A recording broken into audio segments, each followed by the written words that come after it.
আসসালামু আলাইকুম। তো আপনারা যারা নিয়মিত ভিডিও দেখেন তারা অনেকেই জানেন যে আমাদের টোটাল ৫টা গাভী, আর এই ৫টা গাভীই মানে দেশি গরুর পার্সেন্টেজ বেশি। এবং তো যাই হোক, আমাদের এই ভিডিওটা আজ থেকে প্রায় ১৫ থেকে ২০ দিন আগে করা।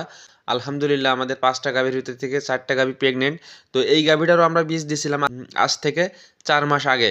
মানে ৩ মাস পর আমরা যখন গরুগুলোকে চেক দিই তখন এই গরুটা প্রেগনেন্ট হয় না। তো এই জন্য মূলত এই গরুটাকে আমরা কৃমির ডোজ করি এবং হিটে আনার জন্য যে প্রসেসগুলো আছে এগুলো করি। তো আলহামদুলিল্লাহ পরবর্তীতে এই গরুটা আবার হিটে আসে।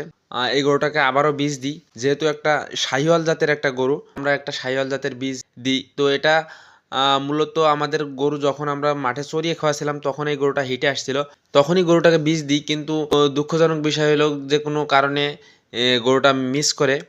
তো এই মিস করাটাতে আমাদের মনে করেন প্রায় ৮ মাসের জন্য একটা ক্ষতিগ্রস্ত হলাম। গাভী গরু যারা পালন করে তারা জানে যে একটা গরু বীজ দেওয়ার পর কনসেপ্ট না করলে কেমন লাগে।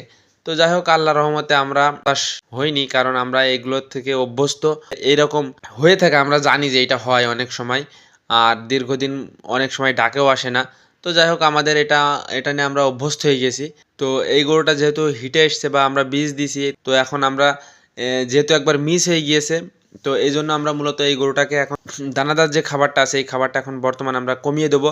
অল্প কিছু পরিমাণ দানাদার খাদ্য খাওয়াবো, আর এবং এর পাশাপাশি কাঁচা ঘাসটা খাওয়াবো। যেহেতু এখন শীতের সময় আমাদের কাঁচা ঘাসগুলো আমরা সব নষ্ট করে ফেলেছি, মানে যে কাঁচা ঘাসগুলো আমাদের বোনা কাঁচা ঘাস ছিল, এই ঘাসগুলো আমরা সব ভেঙে দিয়ে এখন ভুট্টা লাগিয়েছি। তো আমাদের যে নেপিয়ার ঘাসটা আছে এটার এখন পরিচর্যা চলছে, যেহেতু এখন শীত চলে যাচ্ছে।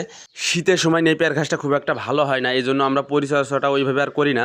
তো যাই হোক, শীত যেহেতু চলে যাচ্ছে আমরা পরিচর্যাটা শুরু করে দিয়েছি। আর আমরা সাধারণত আমাদের গরুগুলোকে খড় খাইয়ে থাকি, এই জন্য মূলত দানাদার খাদ্যের পরিমাণটা বেশি লাগে। আর কিছু গরু আছে আমরা এবার মোটা তাজাকরণ করবো। আমাদের যে ষাঁড় গরুগুলো আছে এইগুলো আমরা এবার বিক্রি করিনি, মানে ১ বছরে যে বাছুরগুলো আছে এইগুলো বিক্রি করিনি, যেহেতু এই বাছুরগুলো এবার আমরা মোটা তাজাকরণ করবো বা কুরবানি টার্গেট করে গরুগুলো পালছি। তো যাই হোক, আমাদের জন্য দোয়া করবেন। আজকের ভিডিওটা এই পর্যন্তই। আসসালামু আলাইকুম।